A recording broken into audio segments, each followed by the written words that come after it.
Hey, it's Stuck, and today we're going to take a look at the Bloxwood Boulevard catalog house.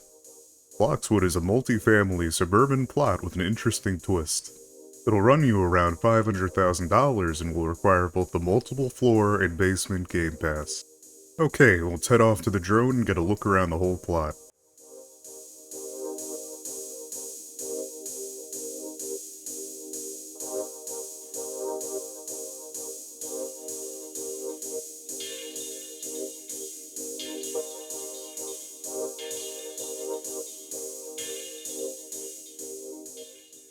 Okay, we're back. The first thing I notice is the curb appeal. They really put a lot of effort into the green strip landscaping. Sidewalk material is also a really good choice. Let's take a look at the house on the left side of the plot first. They really got the suburban look down with this lawn. The fencing is also really well done and tasteful. As a duck, I really appreciate the bird bath and birdhouse. As we enter, we see a living room on the left and the dining room leading to the kitchen on the right. Let's take a look at the living room first.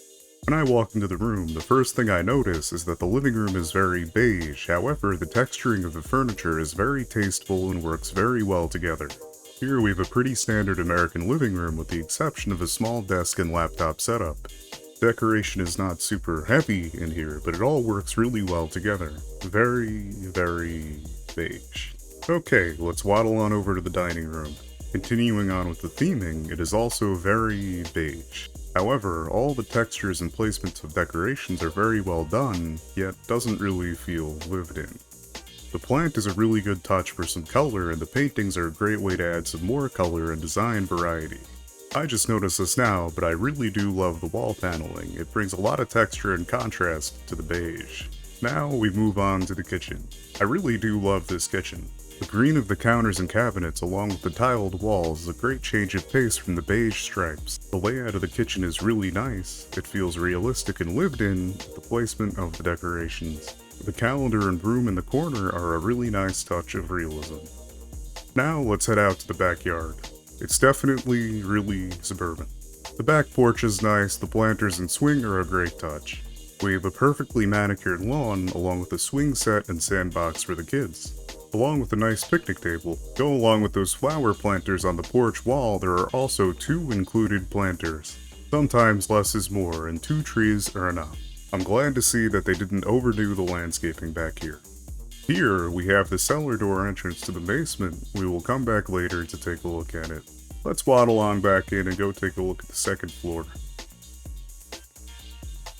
The tables and small planter by these windows works well with the space. Not much to say about the rest of the room. The large plant is a good touch, and always remember that you can customize paintings. Now let's take a look at the upstairs bathroom, and I may as well get in the bath.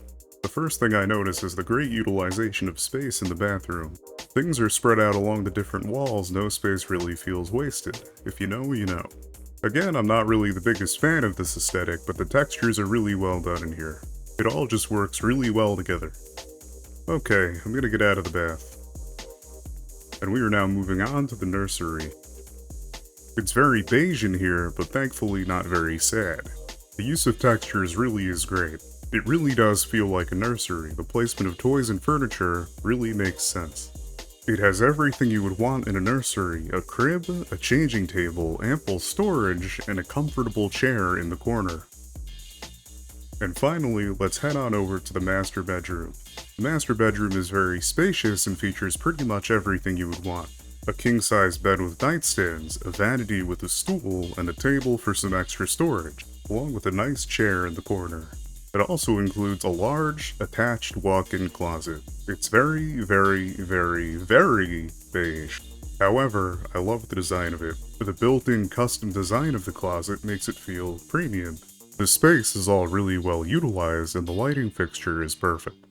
Let's head on out and take a look at the other house. Wait, I forgot to look at the basement. Let's go back out through the backyard and go through the cellar doors. Heading down, we end up in a fully furnished home gym. Just don't pay attention to the corner for now. Honestly, it doesn't get much better than this for basement gyms. You really have everything you might need, along with a giant floor-to-ceiling mirror in the yoga area to tie it all together. Now let's take a look at that totally not sketchy corner. Past these curtains we have a tunnel, looking like an abandoned mine adorned with wood supports and oil lanterns. It runs all the way over to the cellar of the second house. Unlike the home gym of the other house, this one is a laundry, utility, and storage room mixed together. The decoration is really well done and feels real. Let's head up the cellar stairs and out to the backyard of the second house. We'll come back to it later. For now, we go in from the front as we did the first house. Oof, that could be a problem. I managed to do it several times and this took a few takes just to get it right. Anyways, house 2. As I looked at the front of this house, I noticed that we missed the garage on house 1. Let's waddle on over to house 1 to see what's going on before we go any further. We really didn't miss much here. Tools on the floor are a good realistic touch though. Okay, time to waddle on back to house 2.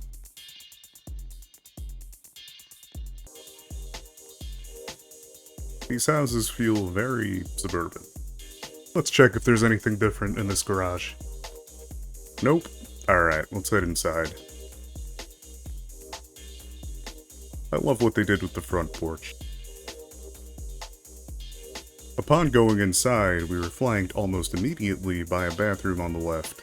I think this is considered a 3/4 bath. Let me know in the comments if I'm right about that. Again, the space is really well utilized, which is the make or break of a good bathroom. While the color palette is what it is, the use of texture makes it look great altogether. The decorations are realistic and make it feel lived in. Now, the living room. I'm going to take a seat in the reading area so we can get a better look at things. I like this design for the living room a lot more than house 1. It's much more open and inviting, and I really like the music or reading area that I'm sitting in. All the decorations are tasteful and it has that lived-in feel, which is very important to me. The entertainment center holding the TV, however, is a little sparse for my liking. However, that gives you space to customize it how you would like it. As with all of this build so far, the different textures are on point and all work well together.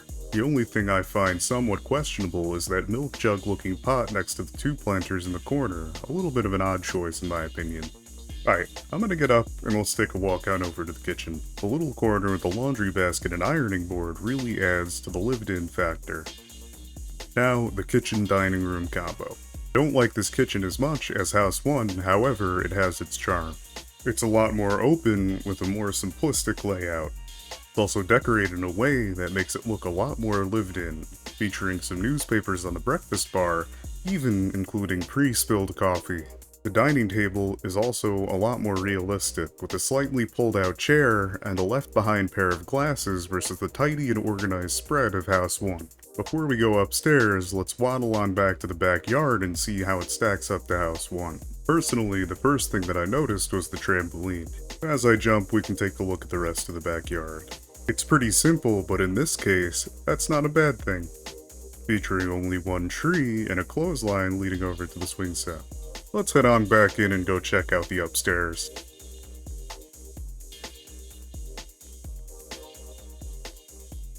Oop, I may have forgot to shut the doors. Anyways, you can't really do too much with a space like this, so I think that the standing mirror and table are more than ample.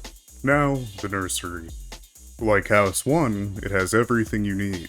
A crib, plenty of storage, a changing table, and toys. I like this one more than house 1. It feels slightly more chaotic and I like the decorations just a bit more. Let's head out and see the next room. Across the way we have the master bedroom. I really like the way that it's laid out. It features the king-size bed with night tables, corner chair, vanity stool combo, standing mirror, and some plants. Unlike the master in house 1, we have no closet to speak of, with the only major storage being a large wardrobe. As always, very beige, however the use of textures makes it okay. The second to final room that we have on the second floor is a girl's room. As we go in, I'm going to sit at the desk. Unlike the beige of the rest of this plot, this room is unique, featuring a lot of pink. The decorations are on point and the textures are all well utilized. And keep in mind that posters, pictures, and picture frames are meant to be changed to your liking. I don't have too much to say, but the placement of things makes it feel very real. I'm gonna get up, and we can go to the final room of the plot. It's the second floor full bath. Textures are great, the space is well utilized, and the style is consistent across the whole room. The placement of the clutter on the sink makes it feel real.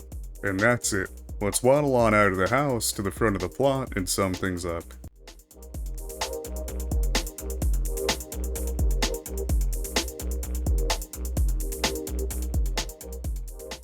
This is a really interesting build. It's definitely not for everybody, but I can see its value as an RP plot. Personally, I'm not the biggest fan of its aesthetic, but that is more of a taste thing, as the execution was on point. The creepy underground mine tunnel between the two houses is great. I'm happy something like that was included. If you're looking for a suburban multifamily plot, for whatever reason, this is what I would recommend to you.